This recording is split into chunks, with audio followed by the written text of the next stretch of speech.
Hi all, you are watching a fragment of the countdown program from December 28, 2023.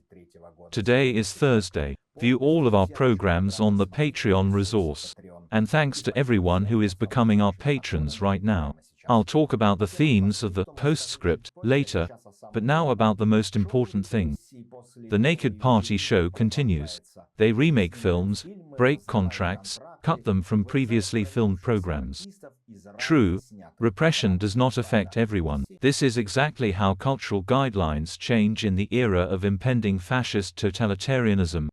The soft feathers of Kirkorov are replaced by the iron ridge of the Shaman. The persecution of celebrities without panties has begun.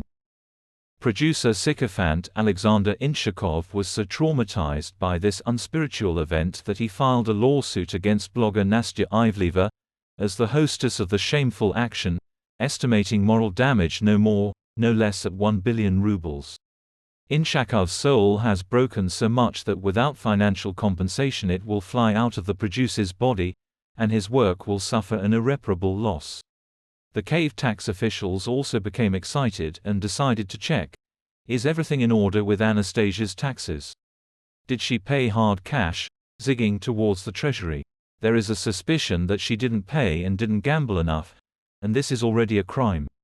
Ivleva herself has already stated that she was mistaken, broke away from the Shaggy team, and now fate is rightfully lowering her to the very bottom. Having opened the wrong door, she lured Kirkorov and Sobchak there, who now also repent and receive communion in front of the camera, but society is harsh.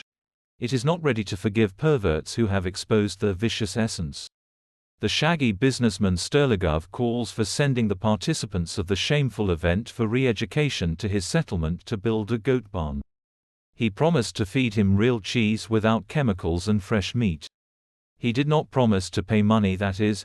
A brigade of serfs from the former elite is a precedent that has not yet been accomplished, but is already looming on the horizon. The one there is completely skinny. How are you going to give birth to children? Slovakia laments. Here all the nonsense will come out of your head. In a year they will become different people. End of quote. That is, we are not talking about a colony yet, but the public does not demand imitation bloodletting, but complete death in earnest after all. At this time, boys in panties are fighting with the enemy, and here is such a horseradish in a sock, and right in the dog. The heroes of the party are urgently erased from the programs of corporate events.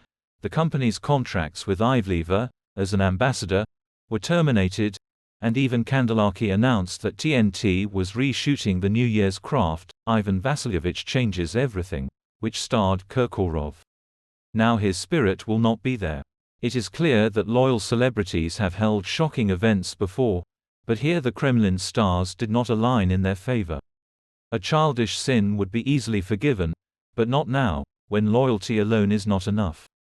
The persecution machine was launched by Alexei Gromov himself from the presidential administration, who demanded blood and a lot of noise, on a propaganda scale. And now the Mutabor Club is closed and sealed. The Kremlin has begun devouring the first echelon of characters, snagging leading figures who only yesterday were considered untouchable.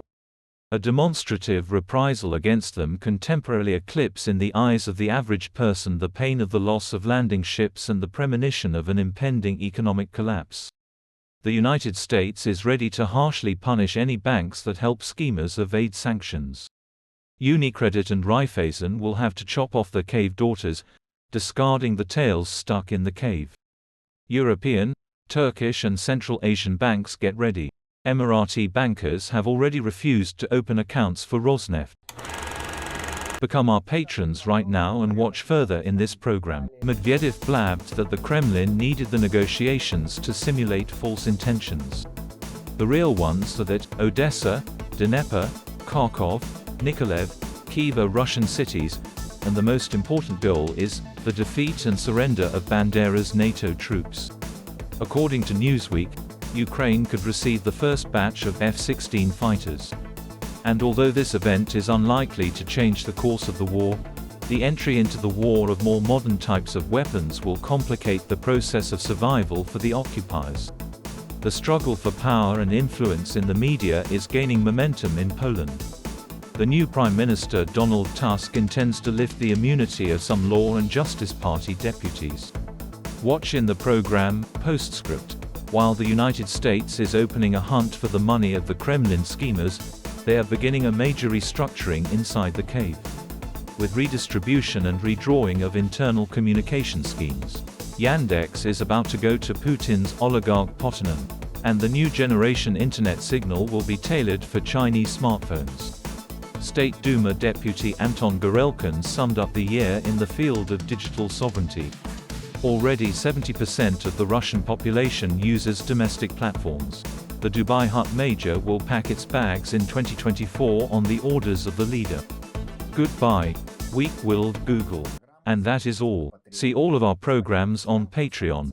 And thanks to everyone who is becoming our patrons right now. Hugs to everyone. See you tomorrow. Live at the end of the year. Glory to Ukraine.